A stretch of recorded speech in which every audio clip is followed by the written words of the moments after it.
Can you tell me about the baby? The baby? A young woman faces aggravated manslaughter and child neglect charges after she allegedly gave birth in a Florida dorm room bathroom and put the newborn in a trash can that she shared with 3 other people. We obtained audio of 2 interviews that the then 19-year-old Brianna Moore did with Tampa police to get insight into the sensitive investigation and how police and prosecutors came to the conclusion that this teen should face felony charges. Welcome to Sidebar, presented by Law&Crime. I'm Jesse Weber. Our team combed through more than 100 pages of police reports and warrants, and we were able to get a lot more information about Brianna Moore and what allegedly happened inside McGeough Hall on the University of Tampa campus back in April of 2024, because at that time, Brianna Moore was a freshman. She told Tampa police she was from Meridian, Mississippi, where her family had a small farm, and that she'd come to Florida on a partial scholarship to study marine biology. According to police, Moore was pregnant when she arrived on campus, and Moore said she had no idea, but admitted she may have been in denial. And I'll tell you what, reality came crashing down around her when she awoke one morning around 7 a.m., not feeling well, and went to the bathroom. Now, the bathroom was between 2 dorm rooms and was shared by 4 people. That is where authorities say Brianna Moore gave birth to a baby girl. But instead of calling for an ambulance or alerting anyone to what had happened, Moore apparently admitted to police that she sat with the baby for a while in the bathroom before taking a shower and falling asleep for around an hour. She told Tampa police that she believed the baby died not long after it was born. She says she was shocked and panicked and ended up putting the dead child in a trash can. But if Moore had been hoping to keep the birth a secret, that hope was quickly dashed when her roommates discovered the bathroom was covered in blood and the baby's tiny body in the trash. Now, we're going to take a closer look at each step of this investigation, and to do that, I want to welcome criminal defense attorney Michael Gottlieb onto the show. Michael, thanks so much for taking the time. Thanks for having me here. This is a really, really sad case. I mean, whatever way you look at it, baby comes into the world in a traumatic way, didn't survive. Do you see a lot of these kind of cases? And when does it, what does it come down to legally? So we don't see a lot of these cases. And when you do, it really shocks your conscience of, first of all, how can a young girl from the Bible Belt come to school? She's clearly sexually active. And she's ashamed of that. She doesn't want anybody to know she's pregnant. She's trying to hide it. She really hasn't made any friends. Her suite mates don't really know her. Yet everybody suggested, from what I saw, that she at least looked like she was pregnant. And here's a girl who's in denial because obviously in the state of Florida, she can't have an abortion. She can't go home. She can't tell her family she wants to have an abortion. So she's having an unwanted pregnancy. She's not properly nourishing this child. And it really builds into, what's likely to be, I think, not a murder 1 or a murder 2, but more of a manslaughter type of a prosecution, that she negligently harmed the child and negligently probably killed the child, I think is the theory that the government's probably going to pursue. Hey, I want to thank OneSkin for sponsoring today's episode of Sidebar, because let's be honest, being on camera as much as I am, I think it proves the point. Having the right skincare products matter. Our skin gets older, it gets dry, there's deeper wrinkles. That's a problem, but there is a game changer out there. It's called OneSkin. So OneSkin was founded by an all-woman team of scientists who developed a proprietary OS01 peptide.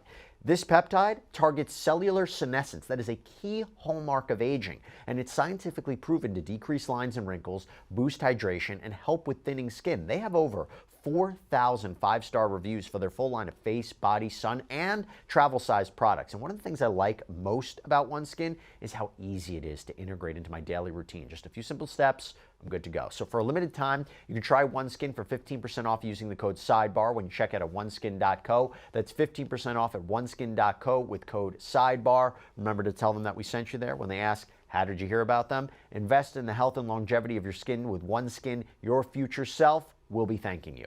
So let's go back to Saturday, April 27, 2024. Now, Moore has given birth, moved from the bathroom back to her dorm room, and her roommate wasn't there. According to a report that was submitted to the Hillsborough County prosecutors, when one of the girls next door went into the bathroom later that afternoon, she reportedly saw blood everywhere and was concerned that maybe one of her suite mates had had a miscarriage. So campus security and EMS personnel, they went to Moore's room in McKay Hall to check on her. Now, Moore reportedly told them that the blood was from her menstruation and that she wasn't pregnant. But the other roommates were all in a group chat together trying to figure out what was going on with Moore, who they told police they weren't that close with. And all three said they had heard a baby crying early Saturday morning, but had thought maybe they were dreaming or that it had come from a video. And police say it wasn't until Sunday that Moore's roommate realized something was very wrong. And this is what the charging documents say about this gruesome discovery. Witness 1 was with a friend, Witness 4, inside the dorm room to gather some items for Witness 1. Well, inside the room, Witness 1 and Witness 4 saw a bloody towel inside the suspect's trash can. Using a styrofoam container, Witness 4 touched the towel and felt something firm inside. Believing this was possibly a baby, Witness 4 picked up the trash bag from the can, walked outside with Witness 1, and alerted campus safety. Witness 1 and Witness 4 were joined by Witness 2 before campus safety arrived. Campus safety opened the towel in the presence of Witness 4 and found a deceased infant. Now, Michael, this gives us a better idea of what was going on, but it also makes it clear that there were multiple people who were witnesses who could be really critical to this case. Yeah, but I think the case really comes down to, like, if I had to defend her, right? The case is really going to come down to the fact that the doctors already said she's in a dissociative state, right? So a dissociative state or a fugue state, it can rise to the level of an insanity. I mean, here's a young girl, as I said, she's so troubled, so traumatically affected by the fact that she's pregnant.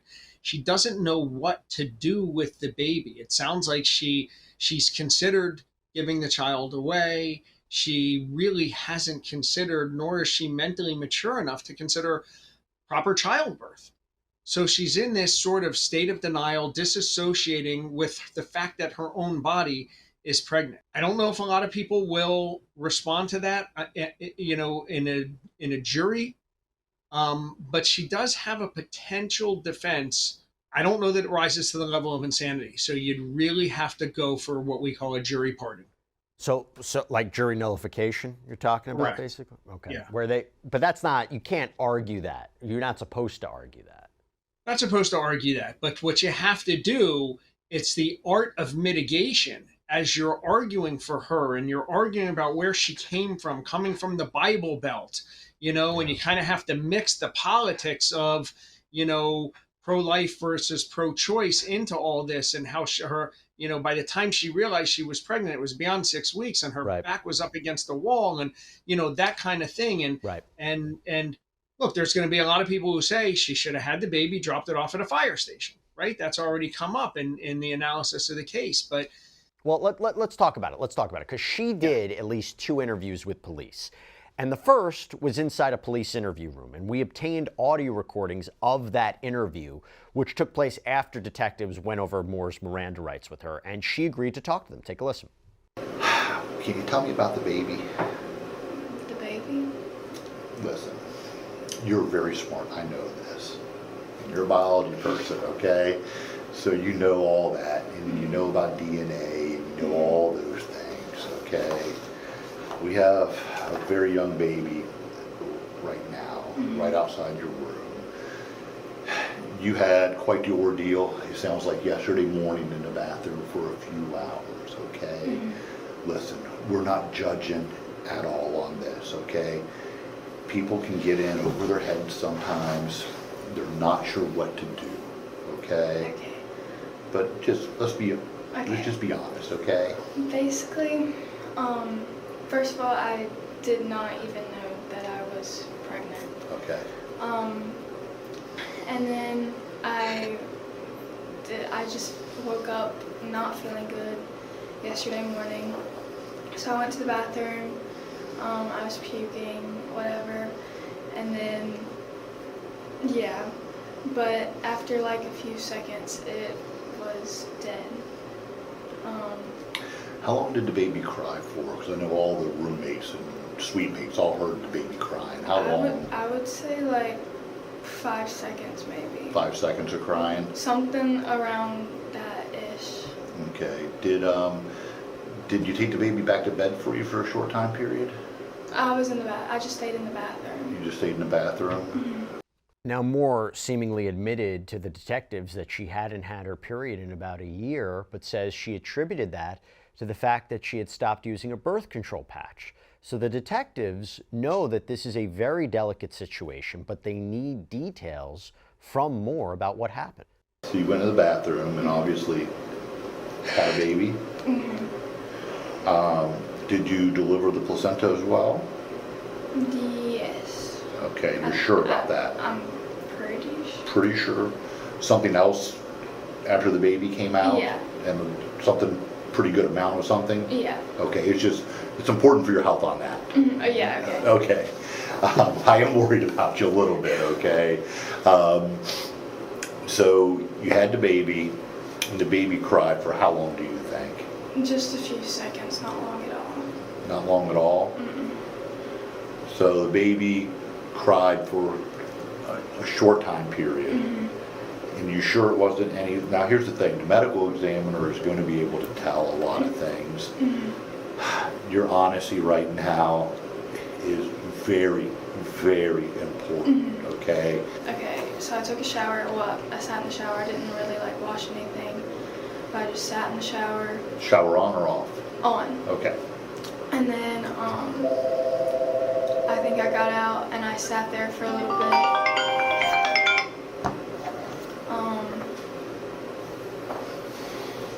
Sat there for a little bit. Tried to wipe up some blood. And then, yeah, I just kind of sat there. Just, yeah. What after you sat there, what did you do then? Well, it wasn't moving, so I felt for a heartbeat, and I didn't feel one. Where did you feel? Like right here.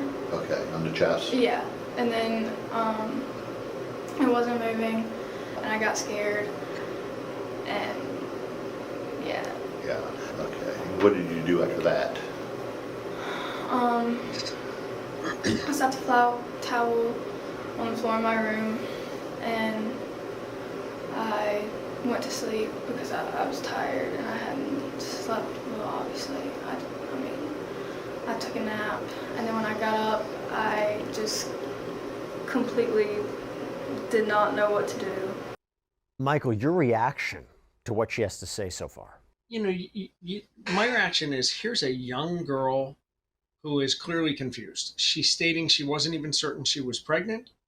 Missing her period was not unusual for her because she was no longer on the birth control medication.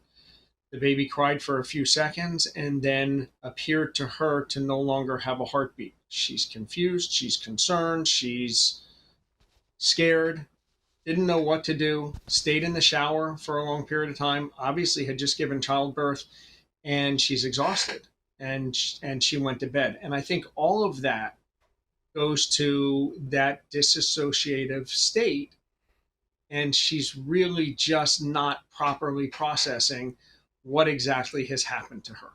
Let's go back into the interview and see a little bit more. If you could do it again, what would you do? Probably when I started feeling bad, probably go to the hospital. But once I thought that I was in labor, I was like, I can't afford, first of all, to have a baby at the hospital. And then I was like, I got so panicked, I didn't know what to do.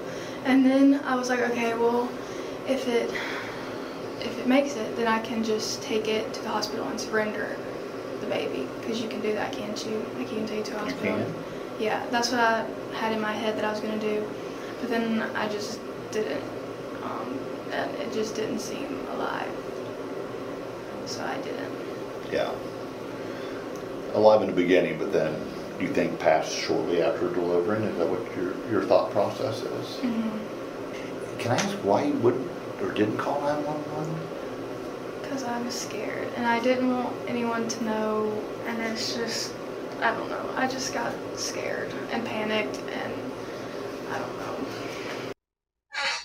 See, Michael, What do you think this line of questioning is trying to establish? I think they're trying to do two things here, right? They're trying to establish, was the baby alive when born? And did you know that? And did you make a conscious decision to either not get help or do something where the baby would not survive? And I'm curious what you're taking away from this line of questioning. So I think, yeah, obviously, I think the detective is he's got a nice soft demeanor about him. They're not badgering her, and they're trying to find out: is this a murder one? Is it a murder two? Did she intentionally commit this act? She's done some damage to herself, but at the same point in time, she kind of helps herself. She says, if the child was alive, I was going to take him to the hospital and surrender him. You can do that here. She's showing her mental immaturity. She's showing her naivete, if you will. And then she says, but the child didn't seem alive. So I didn't really do that. Again, she hurts herself when she says, well, I didn't want to go to the hospital because I didn't have the money. Yeah. But so the cops are, they're trying to hone in on what is the actual charge here, without really doing her damage. I don't see this, because detectives can take a statement in a way to try to sort of paint you in a corner. And I don't really see them doing that here. I see it more as an open-ended kind of what happened. You can maybe sense that they feel for her because this was an emotional journey that she had to go through and really didn't understand what was going on. And again, I'm going to go back to that dissociative state. If the doctors can really sell that, jurors might buy that, and might buy that she was so confused that she really didn't know what she was doing.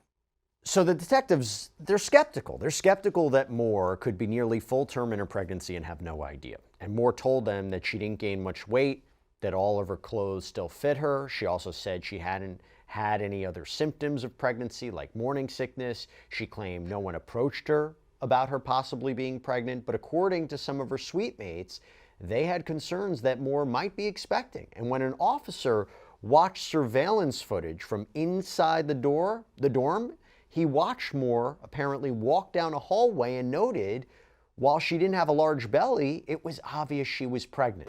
Just having a hard time getting over the fact that you didn't know you were pregnant. Did you know and you were just embarrassed about it and weren't sure what to do? No, I had no idea because like I said, all my clothes still fit. And then I didn't have any sickness or anything. Like I never felt bad. Did your belly distend? Because your roommate said it did look like a pretty good sized little belly here, and she thought that was odd because you were skinny. She said everywhere else, but had definitely a pronounced belly. I mean, all my clothes fit. I'd say because I would just assume it was freshman 15 or whatever.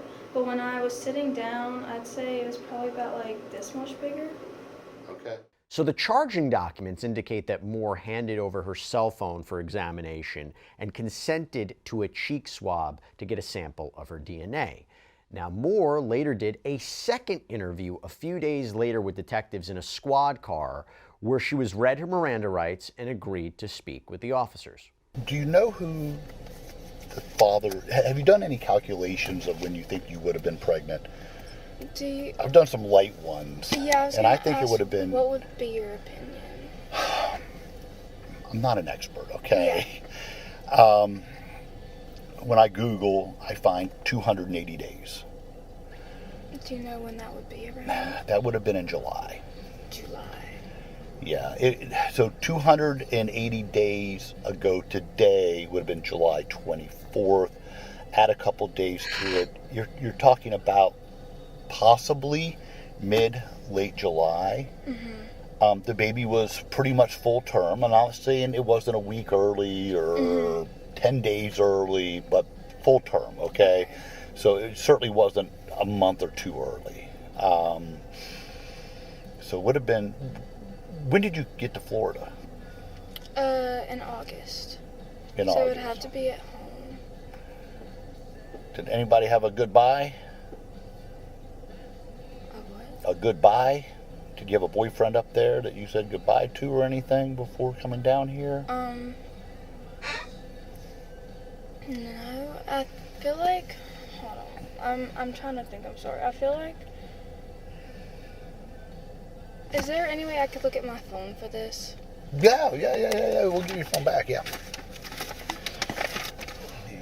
And in the audio, you can hear the officers pushing Moore a little bit on her story and her reticence to talk about some things. When we talked the other day, you described kind of holding the baby, clutching it kind of to your breast, chest area, and the baby's face was towards you. Was the baby still trying to cry a little bit, and you were just trying to keep things a little on the quiet side? I'm not sure. You're just not sure. I'm sorry. I'm just not sure. I'm not sure. I don't know that not sure is going to answer some of the questions that people are going to want answered. Yeah. You're 19, I understand you were terrified. So you're in the bathroom, you birth the baby cry. How long do you think you held the baby there? I'm not sure. Is this just gonna be asking me about like holding the baby, like this interview? No, we're going to go into other things as well. But it's a question that needs to be answered. Yeah. It's a pretty important question. Can you just give me some time to like kind of go over it in my head and maybe answer those later? You're grown. You can do pretty much whatever you want, but I can tell you right now there are people that are waiting to find out your truthfulness, your honesty, and what you were thinking at that time. Yeah. Going away and then having time to what people will view as concocting a story might not be the best idea. I'd say, I mean, I really have no concept of time for like how long anything happened, but I probably held it for, I think I held maybe like 10 minutes, maybe somewhere around there. Okay. And obviously, at some point, the baby wasn't moving anymore, correct? And then that's when you laid the baby on the towel, correct? And you cleaned yourself up some, cleaned baby up some, and you ended up taking a nap, and then reassessing the baby, and then determining, no, baby's, and probably were in full panic mode is my guess at this point. And you don't seem like a very run around crazy panic person. I'm guessing you internalize a lot of things and kind of think through them the best you can. I mean, I think, I'm not a running around panicky kind of person. I just kind of have the science mind where you try to figure out how to work the problem, so to say. Honestly, a lot of things I do when I get panic, I just kind of try and put it out of my mind, or I overthink it way too much. Okay. Were you trying to silence the crying so roommates didn't hear it? Because all 3 roommates or suite mates heard a baby cry. I just put it... Didn't recognize it at the time, because it didn't make sense to them, you know what I mean? But then, of course, as they saw everything, it started making sense to them on that. I mean, I just kind of put its head, like, right here-ish, and it stopped. Okay. Stop crying? Okay. And the detective circled back to who the father of Moore's child could be. I feel like it's got to be between, like, 2 people. Do you know their names? Yeah, I can tell you their... Are you going to contact them? I don't know yet, but we might have to. Okay. Yeah, I can tell you their names. Michael, how important is it to locate the baby's father? So you've got a prosecution, right? If when you have a prosecution and you have a father or survivor in a murder case, from the prosecution standpoint, you want to humanize that deceased baby. You want someone to come forward and say, yeah, had I known that she was pregnant, I'd have helped her. I'd have given her the money to go to the hospital. I'd have raised that child. I'd have been there for her, and I've been support, because that's going to help a jury get to a murder conviction. So those questions are definitely not benefiting her and are helping the prosecution. They want to humanize this fetus. A lot of people, don't believe that a fetus is a child, right? So that's a debate. Obviously, that it was born, it cried, so it now becomes a child. But you know, they really want to put a father there, somebody to testify, and they'll figure out who that is if she's being correct with the DNA test. That yes, that was my child. I'd have been there. I'd have raised that child had that been a viable pregnancy, had that child lived. It's pretty remarkable, one, that you self-delivered, but two, that you were able to self-deliver in that amount of time. I know. That's generally somebody who's had several children. Once I realized it was happening, I went to the bathroom and I was hurting so bad I couldn't move. And literally once I got like the courage to like order an Uber, call an ambulance, it came. It was coming. It was coming. Can I? Yeah. You were gonna order an Uber or call an ambulance? Yeah. You had your phone with you in the bathroom? Yeah, I literally had the app pulled up, and then as I was typing it in, I was like, I can't. I know. This is gonna be a time. Can I ask? Because I know that the people are gonna ask. Okay. So you were gonna call, but then it came. Obviously, that's probably, you can't dial the phone while it's happening, right? Yeah. After it comes out, and you know, after you've held, or you know, the baby, or set it down. Why didn't you grab your phone and call then? I mean, I think I was just scared at that point. I don't know. I was just panicking. We appreciate your honesty. You know, obviously you've been very cooperative and you've been very helpful. You know what I mean? This is a very traumatic experience for you, okay? You know, I don't think that you're a bad person, you know what I mean? I don't think that you've, you know, done anything, you know, crazy, but at the end of the day, I want you to think truly down to, you know, your actions and everything that happened. And if you feel, you know, that there's something that we don't know, you know what I mean, or something that you haven't been forthcoming about, you know what I mean, it's imperative and it's very important that you tell us that. This is going to be looked at by us. A lot of people are going to look at this. State Attorney's Office is going to look at this. I'm guessing you saw it was in the papers, correct? It made the news that a baby was found on campus. Okay. Now, they don't have the whole story. That's for sure. But What they about know my name? Is that in? No, not right now. It's not. Okay. Now, at some point, these things all become record. Yeah. Okay, they do become record at some point. But there's lots of people looking at this and trying to figure things out. There's going to be a lot of people that are going to have a lot of sympathy for a 19-year-old in a scary situation, okay? But a lot of those people want very truthful answers of how things happen. Yeah.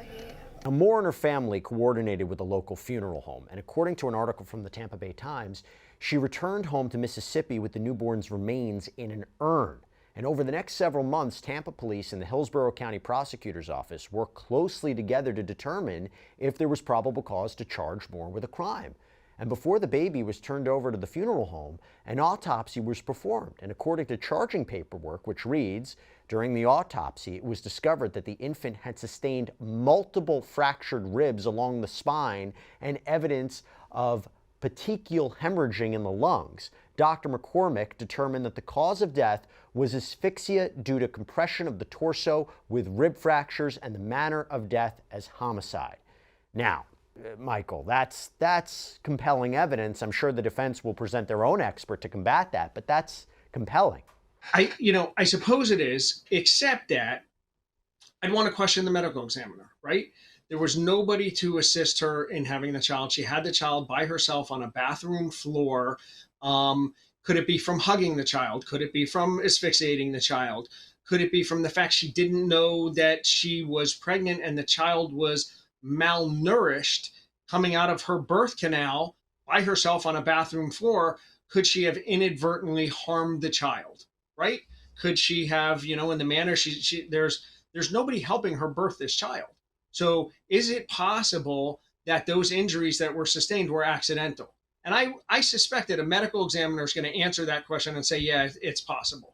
You're talking about a 9.5-month-old fetus that was just born. It's very fragile.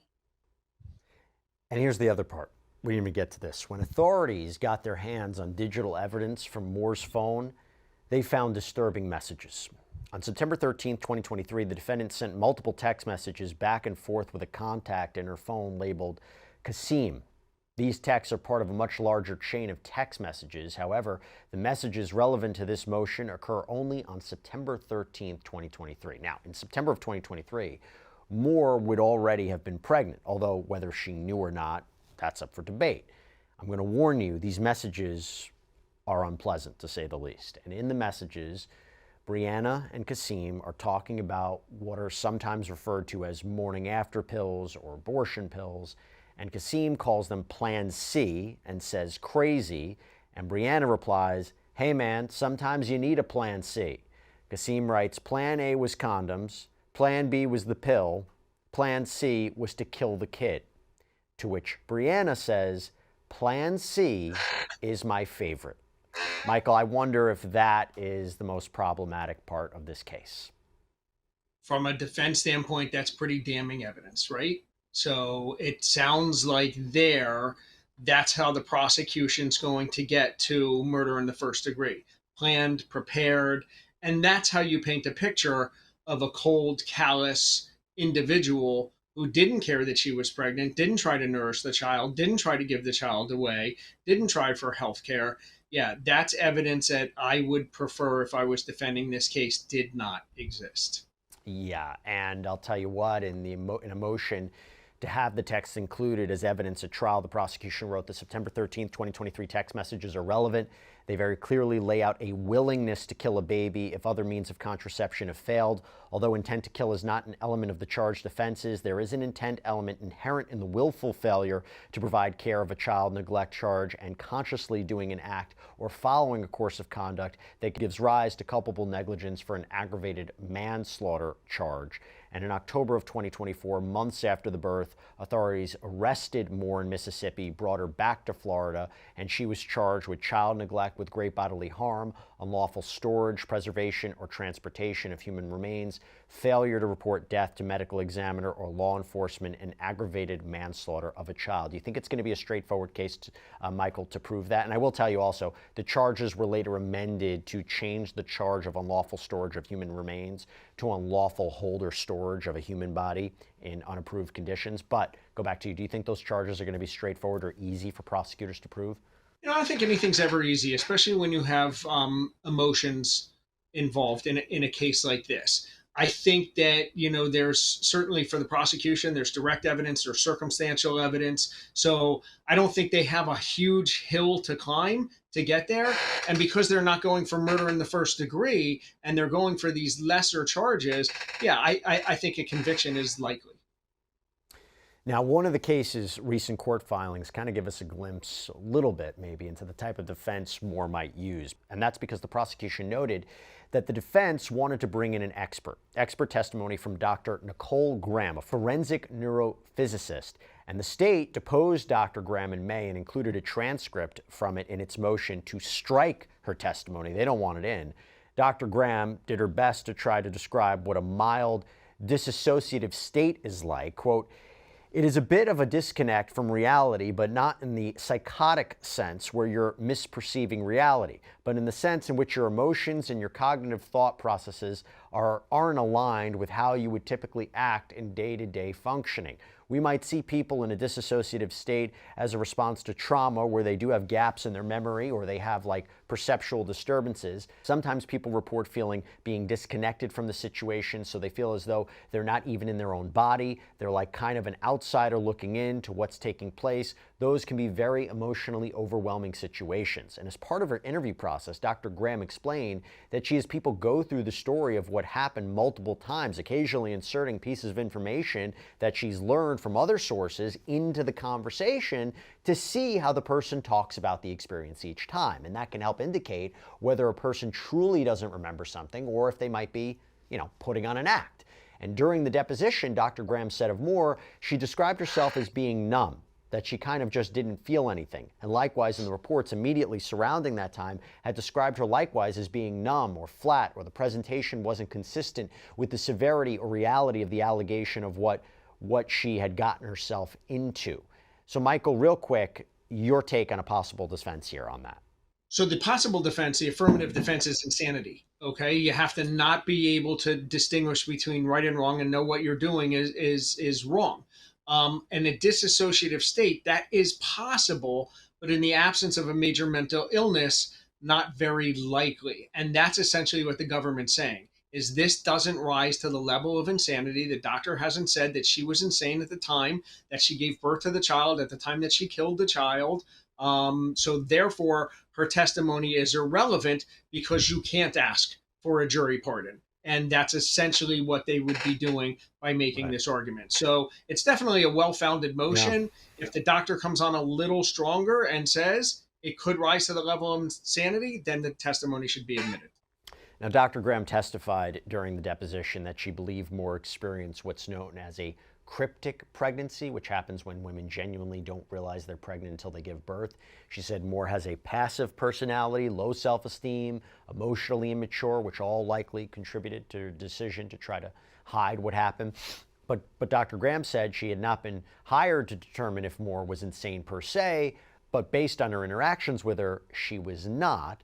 According to the Tampa Bay Times, reporting indicates Moore faces up to 30 years in prison if she's convicted on the top charge of manslaughter of a child.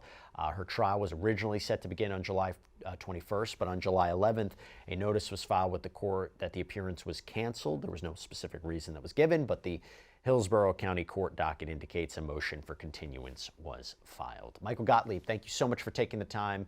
Really sad case, a lot of interesting elements to it, but appreciate it. Thanks for having me on. And that's all we have for you right now here on Sidebar. Everybody, thank you so much for joining us. And as always, please subscribe on YouTube, Apple Podcasts, Spotify, wherever you get your podcasts. I'm Jesse Weber. I'll speak to you next time.